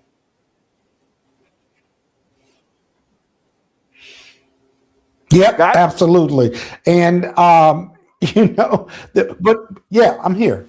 Yeah, can you hear me? Yeah, I got you. Hear me? Delayed. You must got that cricket Wi-Fi. Hello? No. I got the top line right now. No, you don't. In any event, but yeah, I do. I got consultants and everything. But let me just get to my point. They want to work with the state police, and the local police don't have to work with DHS as sanctuary cities and sanctuary state. The federal government and White House thinks that there should be an obligation for them to work with them, and they shouldn't. And they don't want to, quite frankly, based on my research, is because DHS and the Border Patrol and the ICE are so incompetent and undisciplined. They don't even follow their own freaking rules. So I'm not surprised at any of this, quite frankly. This was a disaster in the making once Donald Trump got reelected. And so, we got to live with this. The money piece is key. You don't want to defund DHS.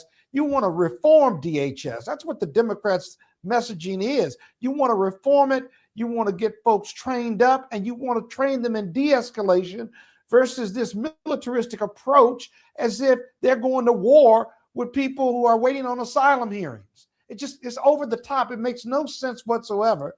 They don't have to beat their chest. They don't have to. It's not us against them. They have created this theater or this TV show, as you say, for no reason whatsoever, but to feed the political rhetoric to MAGA. It's backfiring on them now. Oh, well, check this out. Hold on. Who's reporting this? Give me one second. Oh, so the Atlantic is reporting. Give me 1 second. Let me go to it right here. Again, this is what happened when heads roll. The Atlantic is reporting that Border Patrol Chief Greg Bovino is being demoted, and he is going to retire as a result of what has taken place. Let me pull up this article right here. Greg Bovino has been removed from his role as Border Patrol Commander at Large and will return to his former job at El Centro, California, where he is expected to retire soon, according to a DHS official and two people with knowledge of the chain. His sudden demotion is the clearest sign yet the Trump administration is reconsidering its most aggressive tactics after the killing Saturday of 37-year-old Alex Preddy. Wow. Respond to that, Omekongo. Hey, the people have spoken, and this is a victory for the people. We know what we talked about earlier. Tom Homan coming in is not like we're sending down an angel or anything like that. But this is something that Stephen Miller, who's the policy chief, and Donald Trump and Kristi Noem wanted to do across the country. They wanted to terrorize cities across the country. As Kristi Noem, Pam Bondi said, "Hey, give us the voting rolls," and they wanted to terrorize people so they can start to sabotage the elections. They wanted to make everybody feel scared, and the people kept standing up. And the business community, even though they issued a lukewarm statement over the weekend, finally started speaking up. And so this is a small victory. I feel like Bovino is somebody who still needs to be held up before a court. He needs to face charges for his actions, don't get me wrong. But these small victories are adding up. And this is a result of the people pushing and fighting back. And so this is a win for us and a loss for the Trump administration, a loss among many. Can I just say this, though? As important as it is, and I saw that Atlantic article pop up too, the most important as this is, Bovino is terrible. I'm glad he's gone, or is reported to be gone. But we have to make sure that he's not replaced with a Bovino light. Someone who is nicer about it, doesn't wear a Nazi uniform when he does it, but is pretty much still doing the same exact thing.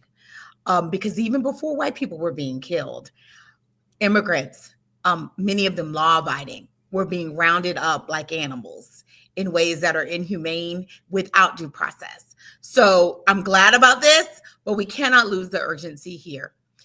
There's no doubt you can't lose the urgency. And the other thing is here, Scott, this won't be the only head to roll. Trust me, folks are going to say, well, Bovino's out, we're good. No, you're going to see more demands for Kristi Noem to go and for others to go, and for there be to a major shift in policy from Trump folks.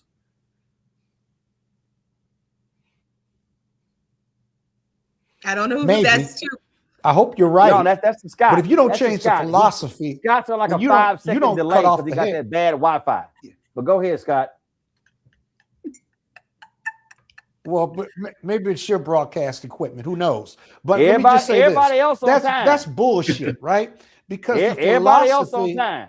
but everybody, oh God, until you change the White House, until you change Steve Miller, we can be. You can take a short victory lap maybe, but the philosophy and the belief of the White House and Trump and Miller remains the same. So it doesn't matter who they replace unless they replace someone who's got some piece of the human condition or some humanity or looks at immigrant community in some humane way, which the White House doesn't. This means nothing, quite frankly. If you get rid of Noem, okay, it doesn't matter because you're not cutting off the head, and whoever gets their replacement, right?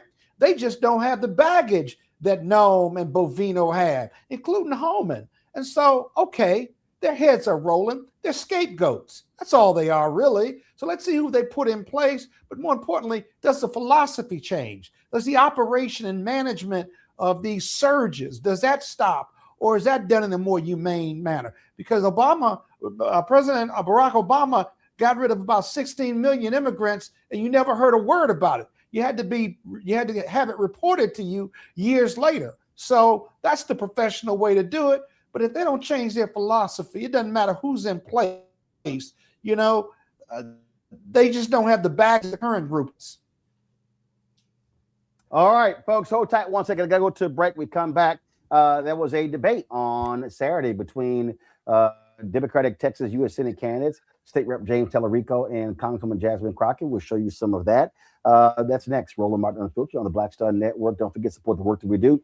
Join our Bring the Funk fan club. You want to support that work? You want to contribute via Cash App? Use the Stripe QR code. You see it right here on the screen. Click the Cash App pay button to contribute. Checks and money order. Make it payable to Roland Martin Unfiltered, P.O. Box 57196, Washington, D.C. 2003 7-0196. PayPal's R Martin Unfiltered, Venmo RM Unfiltered, Zelle Roland at RolandSMartin.com, Roland at RolandMartinUnfiltered.com. We'll be right back.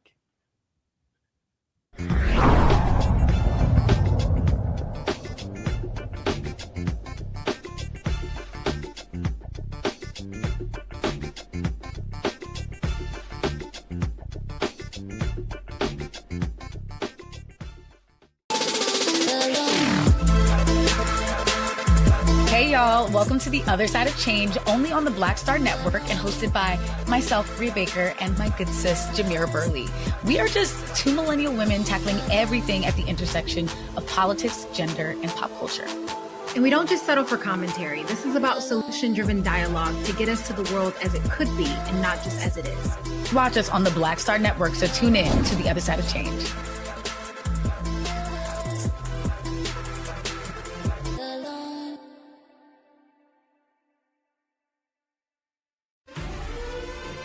Violent white supremacy is, quote, the most persistent and lethal threat in the homeland. The greatest terrorist threat to the homeland is the homegrown violence stream, including hate crime committed on behalf of some kind of white supremacist ideology. They are coming after everything in Black America. MAGA and Donald Trump are specifically targeting Black America. They are going after the money. Attack Black Lives Matter. Attack critical race theory. Attack woke, DEI. MAGA wants to defund Black America. This is a perfect example of their desire to completely degrade and de-emphasize Black people.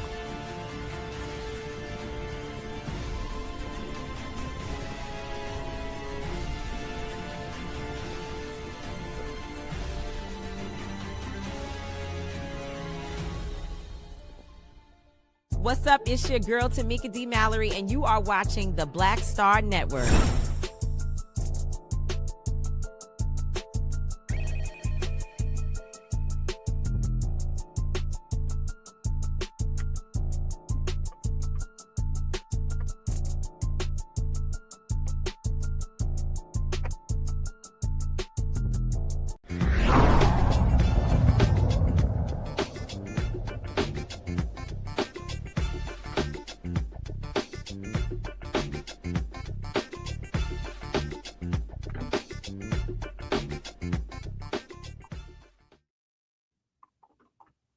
All right, folks. It is time. Folks, it's time for headlines with Brittany Noble.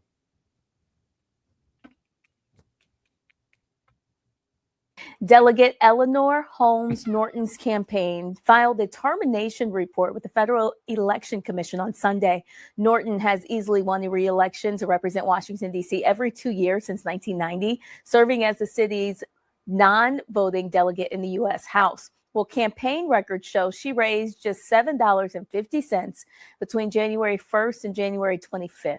As of January 25th, the campaign reported no cash on hand and is $90,000 in debt to Norton, including a $40,000 personal loan that she made to her re-election committee in June. A group of fringe researchers bypassed safeguards to the National Institutes of Health to access data from thousands of children. They ranked ethnicities by IQ scores and used it to publish at least 16 papers, prompting discredited claims about racial differences in intelligence, including the idea that Black people earn less because they are less intelligent. The researchers were not eligible to access the data, but one gained entry through a U.S. professor already under NIH investigation. Some of the papers have since been cited by AI tools, including ChatGPT. Well, President Trump is warning Canada that he will impose a 100% tariff if the country goes through with a trade deal with China. He made the threat on his social media saying if Canada makes a deal with China, it will immediately be hit with a 100% tariff against all Canadian goods and products coming into the USA. In his post, Trump does not make clear the deal he's referring to between China and Canada. The Canadian Prime Minister issued a statement this weekend saying there's no pursuit of a free trade agreement with China and highlighted its partnership with the U.S. Well, the Kentucky Supreme Court Justice representing Fayette County is responding to an impeachment petition filed against her.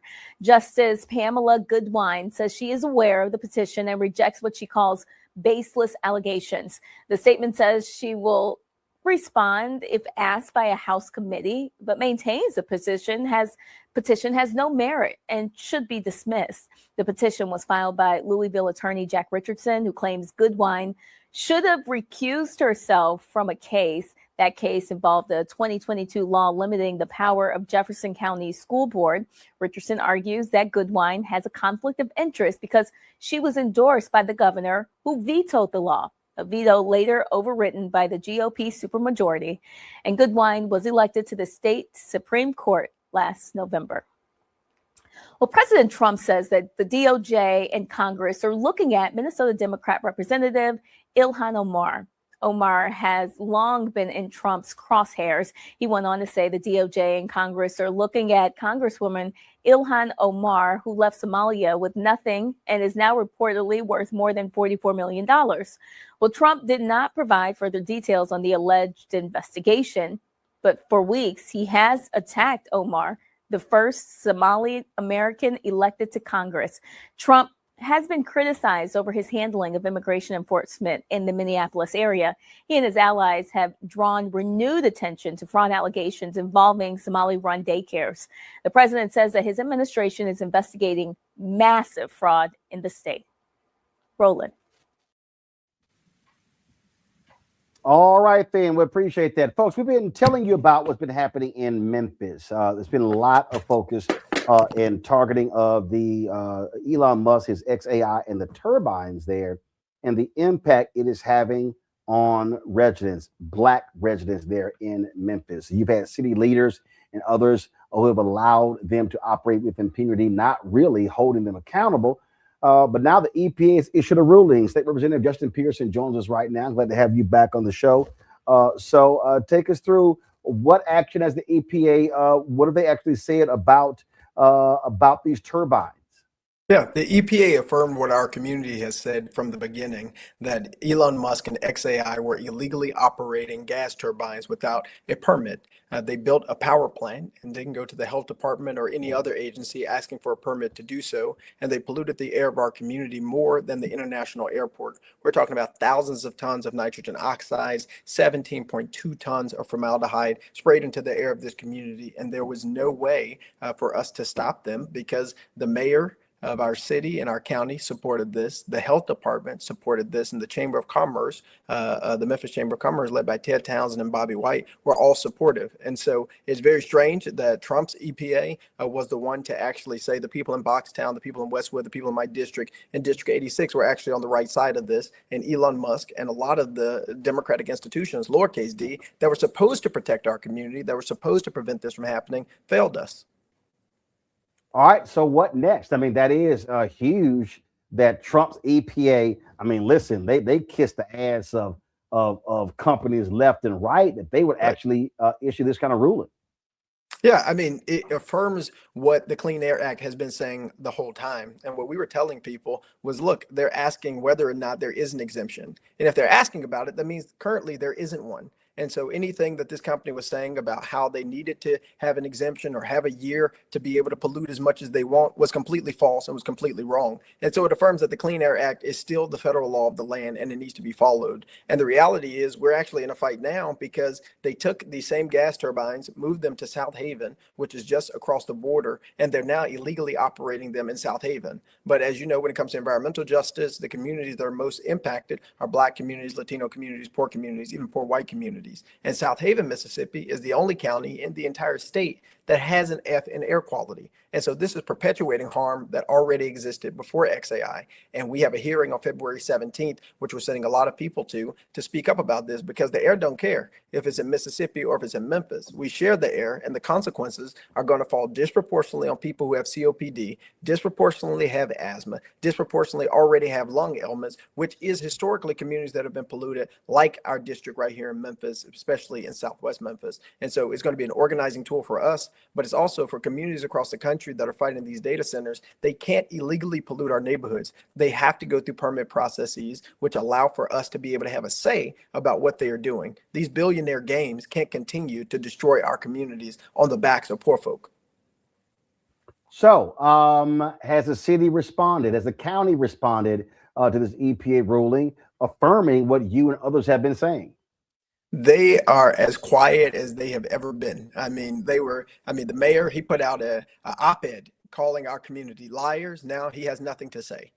The other mayor went in front of the TV, said he had no concerns. Now he has nothing to say. The Shelby County Health Department won't even apologize to the community for allowing this illegal polluting to happen. The company itself, XAI, which had op-eds and sent all these mailers calling our communities liars and sending out this propaganda from the Chamber of Commerce. None of them have said anything about the affirmation of what our community knew to be right the entire time. And so folks at Memphis Community Against Pollution, Young, Gifted, and Green, Southern Environmental Law Center, NAACP, while we are celebrating the truth, it is really painful to see those who were against the community being completely and utterly silent after attacking us for over a year about our stance on this.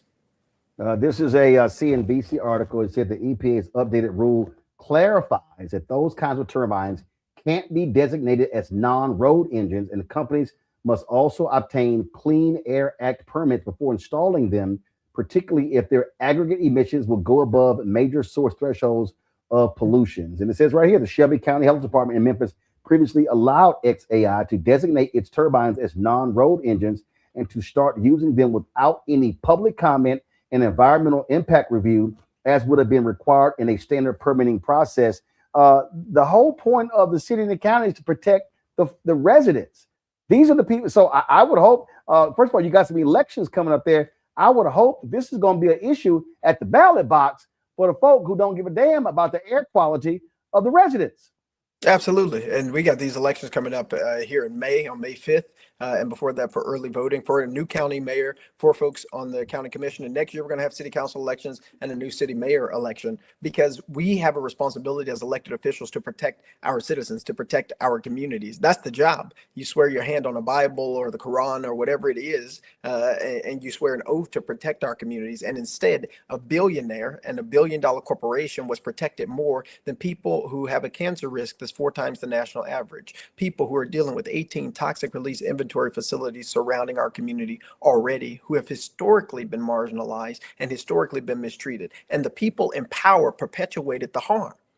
And it took this EPA to say, you know what, they were right the entire time. And now those same folks who push this narrative, same folks who push this propaganda, who have all these fancy titles, they're now silent.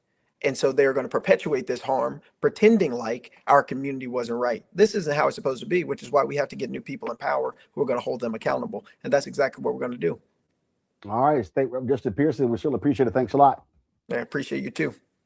Thank you very much, folks. On Saturday, the Texas AFL-CIO held a debate between Texas State Rep James Tallarico and Congresswoman Jasmine Crockett. Both of them are running for the Democratic nomination for the United States Senate in Texas. The primary is going to taking place on March 3rd. Here are some of what they had to say on Saturday. Ms. Crockett, you have said you would absolutely at least support an impeachment inquiry into Donald Trump if he engaged in misconduct. Under what specific circumstances, if any, would you support impeachment or an impeachment inquiry, and where do you draw the line? You have 60 seconds. So I want to be clear about this. The statement he just made was from a while ago, before things got as bad as they are right now. I think that there is more than enough to impeach Donald Trump, period, on the face of it. In fact, Al Green has put on the floor more than once impeachment resolutions, and I have voted for them. Now, ultimately, do I think that we should go through the formal process so that we can do all of the data collection that we need to do so that we can have all of the evidence? Absolutely, because basically it is a prosecution. And so we need to make sure that people are actually honoring those subpoenas. We need to get all of the information. And so I think that we should start at an impeachment inquiry. We should go and get all of the information. We should allow the American people to hear and see that information, call their representatives, urge them to make the votes. And then ultimately, if we feel like there is enough evidence that has been presented in committee, which it most likely would be judiciary where I currently serve, then we take that vote. We take it to the entire House floor. Now, there are those that say there is no point because we impeached him twice and then he ultimately did not get convicted. Is that where you're going? Ms. Crockett, but name one thing specifically that he should be impeached for. I think that he should be impeached as it relates to his unlawful use of the tariffs. That's a very easy one. He doesn't have the legal authority to do it. He, everything else as it relates to his legal authority, I think the courts have stopped him, whether we're talking about birthright citizenship and some others, but the courts have not yet weighed in specifically on the impeachments. The tariffs. All right. Mr. Tallarico, while you have been critical of Donald Trump, you have not publicly called for impeachment. If elected to the Senate, under what specific circumstances, if any, would you support impeachment or an impeachment inquiry? And where do you draw the line? You have 60 seconds. I think the administration has certainly committed impeachable offenses, particularly when it comes to using their public roles to enrich themselves. I will conduct myself in any impeachment proceedings in the United States Senate just as I did in the Texas legislature when impeachment charges were brought against our corrupt Attorney General. I evaluated all the evidence. I said it was the most serious vote I ever casted because I was removing a duly elected public official from office. The person who I voted to impeach is now running for this Senate seat on the other side of the aisle. And it should underscore the importance of stopping a Senator Ken Paxton, maybe the most corrupt politician in America, and that's saying something. So to answer your question, Gromer, people can look at how I conducted myself in those impeachment proceedings. I will pore through the evidence. I will treat it with the utmost seriousness, and I will vote my conscience, and I will do my duty. And I believe I heard you say something about enriching himself financially, but be specific. What's one thing you would vote to impeach? Gromer, I'm not going to articulate articles of impeachment here at a political debate, but if those charges are brought in the U.S. House and they come before the U.S. Senate, I will carefully evaluate them, I will weigh the evidence, and I will do my duty as a U.S. Senator. All right, so let's go to our panel here. This is going to be an interesting race to watch. And the thing that just jumps out to me at the most here, it sort of just trips me out, Joy, is when I look at these progressives who are acting a fool and understand Tallarico has a right to run, Crockett has a right to run, others have dropped out. And guess what? You let them run. They didn't attack each other in the debate. Let it be about policy. Who has the best ground game? Who gets their voters out? That's what happens. And if your candidate doesn't win on March 3rd, you know what you do? You consolidate, you get behind the winner, and you say, let's take down who's going to be the Republican running, whether it's incumbent John Cornyn, Congressman Wesley Hunt, or it's the corrupt Texas Attorney General Ken Paxton. To me, this ain't hard. Yeah, no, it really is. I mean, this is what democracy looks like. I would never want to go up against Jasmine Crockett. So, God bless him and good luck to him. But we know those aren't the only factors that'll be out there. And he very well might have, a good chance. I haven't studied the race closely. But that they run against each other is fine. As long as they don't attack each other, do no harm, because there is going to be a general election, a very tough one. My hope is that they will keep it clean and then move on. But he needs to improve his answers, because I can tell you what, Cornyn, Paxton, whomever he ultimately is going up against in the Republican primary, it's going to bring more energy than that. So he needs to get some help. I almost think we need a Jasmine Crockett who can match the energy that is going to be coming from the Republican side, because they understand the importance of a Senate seat from Texas. And so they're going to bring out all the guns. Don't believe them when they say, no, don't like these people that are running. John Cornyn is not that bad. Even Jasmine Crockett has said it. So she's going to have to bring energy that's about what we want our whole nation to look like and what is the future of Texas. Right. I don't know if that guy's doing it. But here's the whole deal here on the Congo, and it's going to be a tough sled. And really what both candidates have to do, Tallarico has less name recognition than Crockett. But listen, they have got to have a strong ground game.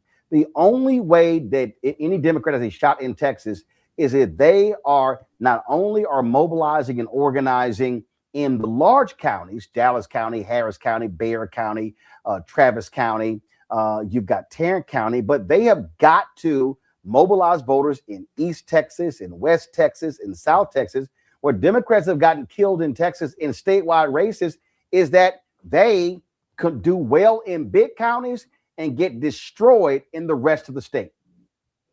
Well, I've been listening to you talk about Texas for years. And another thing you've also mentioned often is that the youth vote in Texas has also been abysmal over the years as well. And so you're absolutely right about the ground game. We're some of us, we're not from Texas. We're here in Maryland and DC and New York and other places. And so, yeah, we know these individuals as national figures because Jasmine Crockett being in the Senate, Tallarico because of the YouTube videos and being on Joe Rogan and the like. But what we've learned from this last election with Trump and some of these, and them taking the House and the Senate, is that everything has to be local. Everything has to be local. And yeah, you can get the donations and you can raise millions of dollars. But if you don't have that ground game, if you don't have a solid opportunity to be able to really get out there and speak to the people, look, we shouldn't even really be hearing much about them on a national level. Of course, the Jasmine Crockett, in terms of her position, we see why we would hear more from her. But, James Tallarico being more local. But if they don't stick to the ground game, it's over.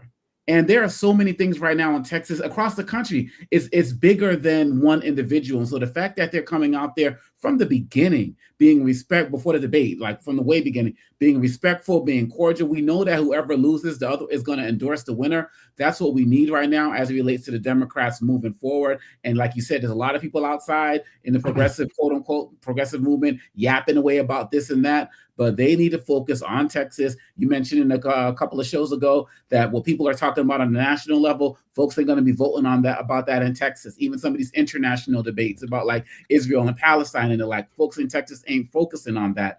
And so if they keep that focus on Texas, I believe that they have a solid chance on taking it based on what you've been educating on us about Texas for years now.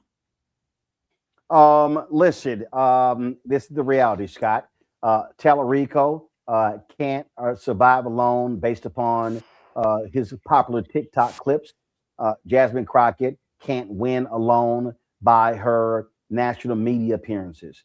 Again, I'm going to say this, both candidates have got to have a massive ground game, massive volunteers, turning people out, speak to the local issues. And so for all of these dumb progressives who don't know shit about Texas, who are like, oh my God, Crockett is going to cost us a chance in the state. I'm like, Listen, a Democrat ain't been elected statewide in Texas. Not this race. Any statewide race in Texas.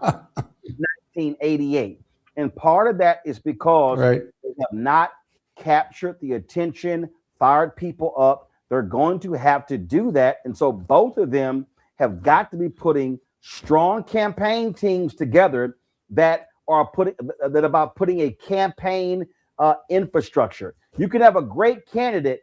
That don't mean jack if you don't have a campaign infrastructure. And both of them have lots of work to do before the March 3rd primary.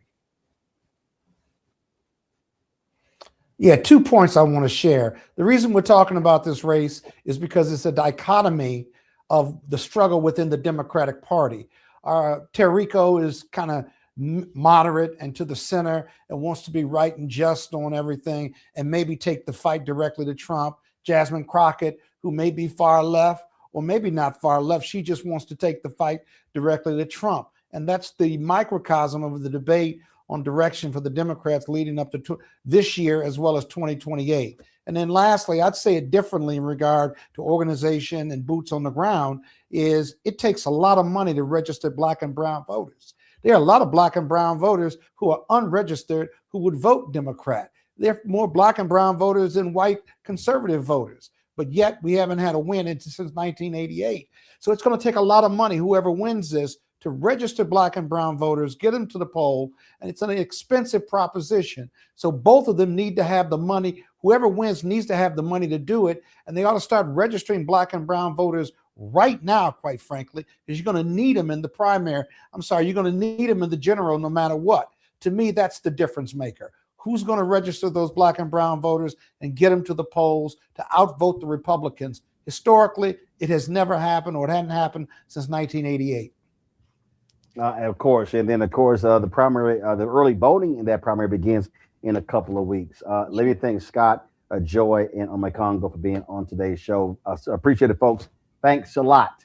On Saturday, we live streamed here on the Black Star Network two funerals of iconic figures. One of them, gospel icon Richard Smallwood. The other was civil rights hero Claudette Colvin. Thousands of fans gathered to bid farewell to Smallwood at a music-filled funeral on Saturday. Family and friends remembered him for his creativity, theology, and humility. Smallwood's black closed casket covered with white flowers was placed at the front of the sanctuary at First Baptist Church of Glenarden. The 2.5-hour service featured many of the songs he had written, highlighting his profound impact on gospel music. Actress Felicia Rashad, a former classmate of his at Howard University, shared memories of Smallwood introducing the gospel choir he co-founded. She also recounted how one of his songs helped her through a challenging time. Speaking of singing, Maryland Governor Wes Moore showed his chops in honoring the gospel great. Here's some of that funeral. Well-deserved rest, his contribution is still with us. That in our times of deep troubling, we know who we can lean on. We know who we can rely on, because he said it. That in sadness, you're my laughter. That shelters all my fears. When I'm alone, your hand is there to hold. Jesus, you're the center of my joy. All that's good and perfect comes from you. You're the heart of my salvation, hope for all that's true. Jesus, you're the center of my joy.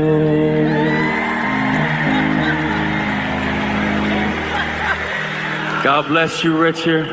Rest in well-deserved peace. To the Smallwood family, we love you. And I love you back. To the entire family, on behalf of 6.5 million people who call this state home, who all stand in unison to say to our brother, job well done. I want to share with you this, be it known, that on behalf of the citizens of this state, in recognition of the inspirational creativity, the profound impact, and shining legacy of gospel music composer, choral director, and ordained minister, Richard Smallwood, in honor of your service and internationally renowned body of work that formed connections to God for generations, to recognize the power of music and in the spirit to heal and advance change. We are pleased to confer upon you this governor's citation, signed by the Secretary of State, Susan Lee, the Lieutenant Governor, Aruna Miller, and the 63rd Governor of the state of Maryland, Wes Moore. God bless you. God bless you. God bless you. After graduation, I didn't see or hear much of him. You know, I went off to New York and started a career in the theater and all those ups and downs. And one day, at a point that was a little bit low, a friend of mine presented me with a tape, and she said, now you got to listen to this song right here. This is the one song. All of them are good, but this one you got to listen to. And it was I Love the Lord. Whew. And it was Richard Smallwood. She didn't tell me that part. That song saw me through.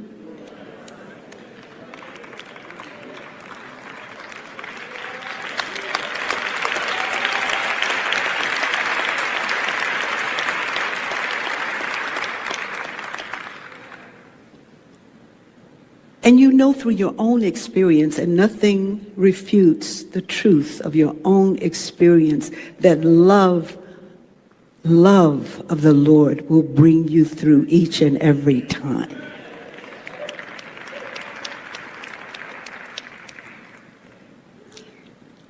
Years passed, Richard wrote a book. Are you familiar with it? Someone said to me the other day, well, maybe at some point there'll be a film that'll be made about this book. I said, yeah, okay. Maybe so. But my hope is that people would read it.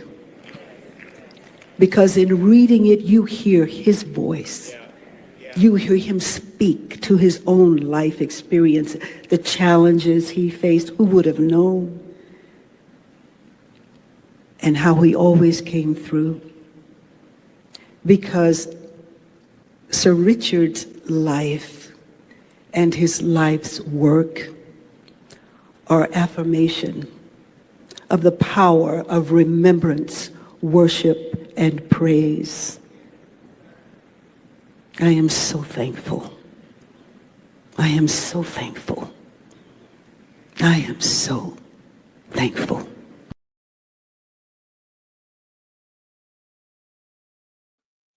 Folks, Smallwood was an 8-time Grammy Award nominee. Passed away on December 30th at the age of 77 due to complications from kidney failure in Sandy Spring, Maryland.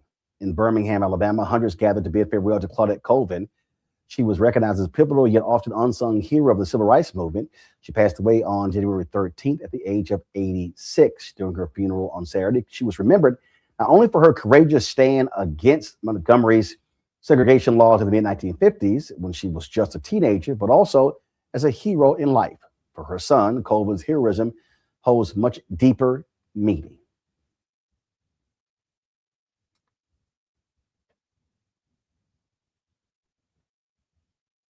For coming out to celebrate my mom, whom the Lord shared with us for 86 years. So I'm very thankful.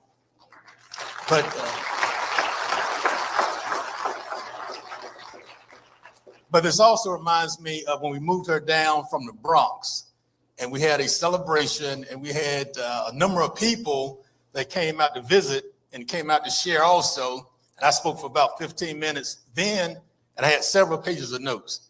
But this time they were saying it's 2 minutes, but you said a little bit longer.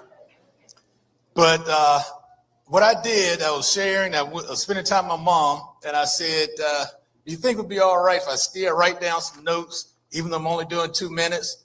And she shook her head and she smiled and said, yes. And so I said, that's okay, I'll go ahead and do it then. But that kind of reminds me, from a child until now, my mom and I always had a lot of conversations. We always talked. We talked a lot. When she was in New York and when I would be traveling, I was in college, sometimes we would talk for hours, so many hours, so long, sometimes I would fall asleep.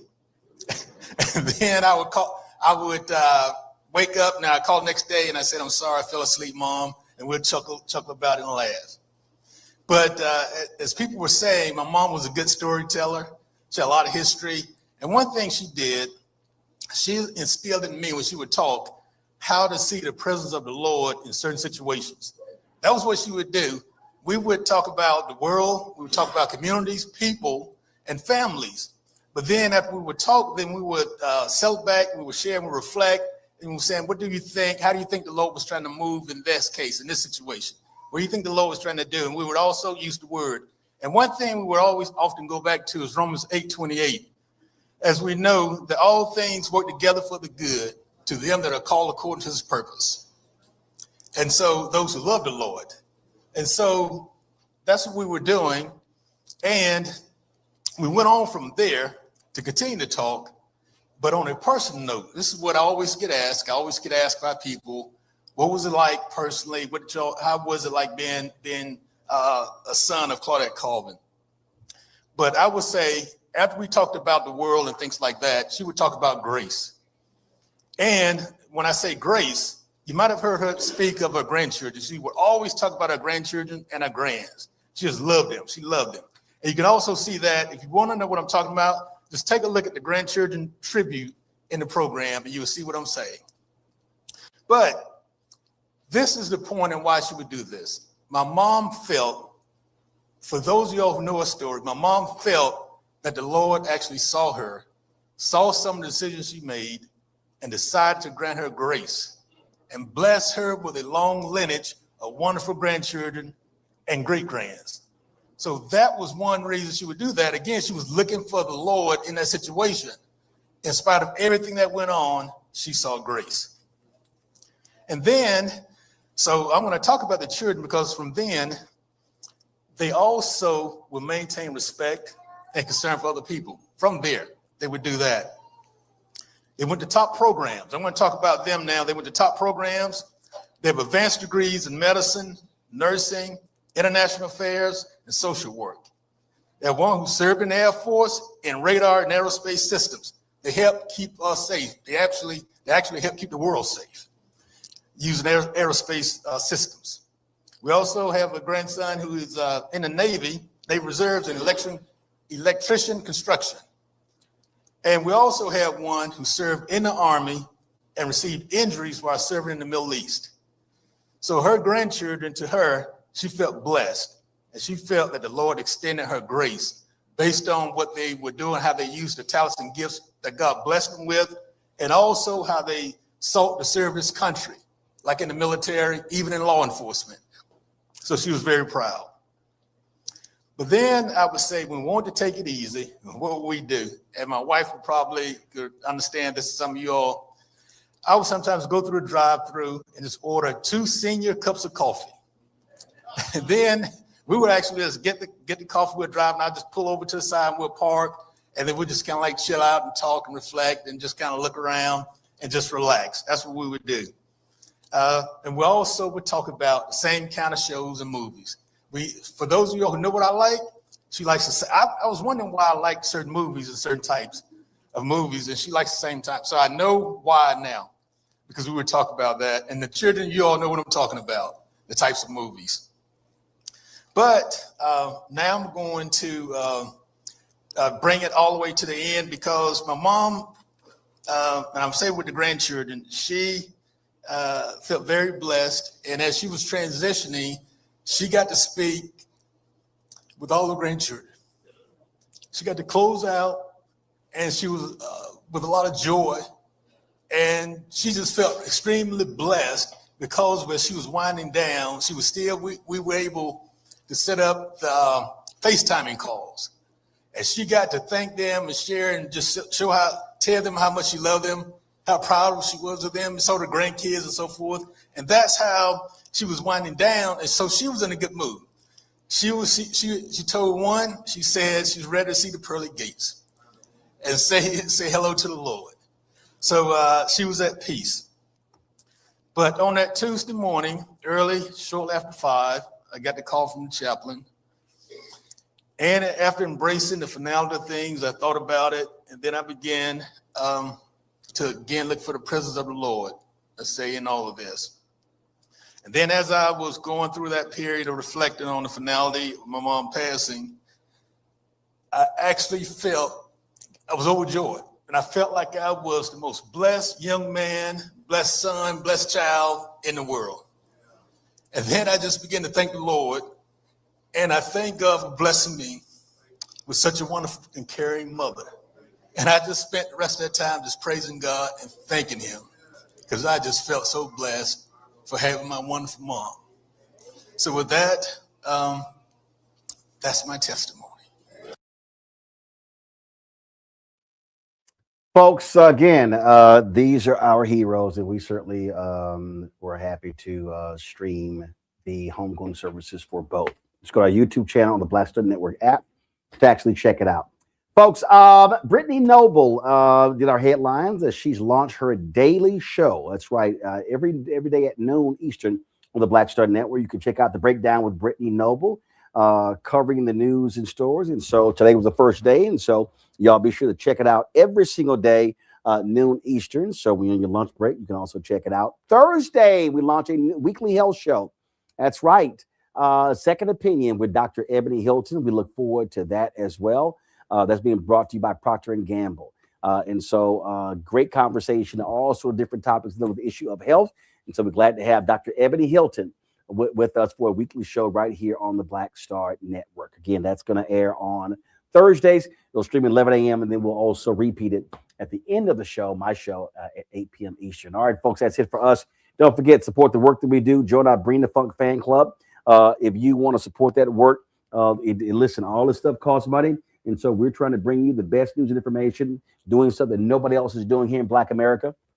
So if you want to contribute via Cash App, use the Stripe QR code. You see it right here. Click the Cash App Pay button to contribute. Checks and money order, make it payable to Roland Martin Unfiltered, P.O. Box 57196, Washington, D.C., 2003 7-0196.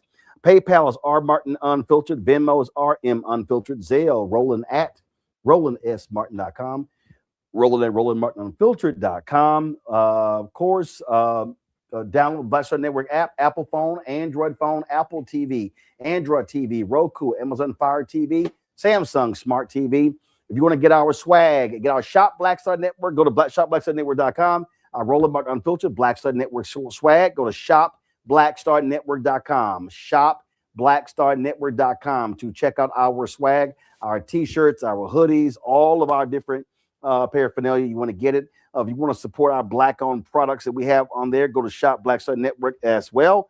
You can see all of those products right there on the website. Check it out. And don't forget, folks, download the app Fan Base, and you can support that as well. We're trying to get hit 5 million subscribers. I'm on there. You can follow me at Roland S. Martin. And so check us out there.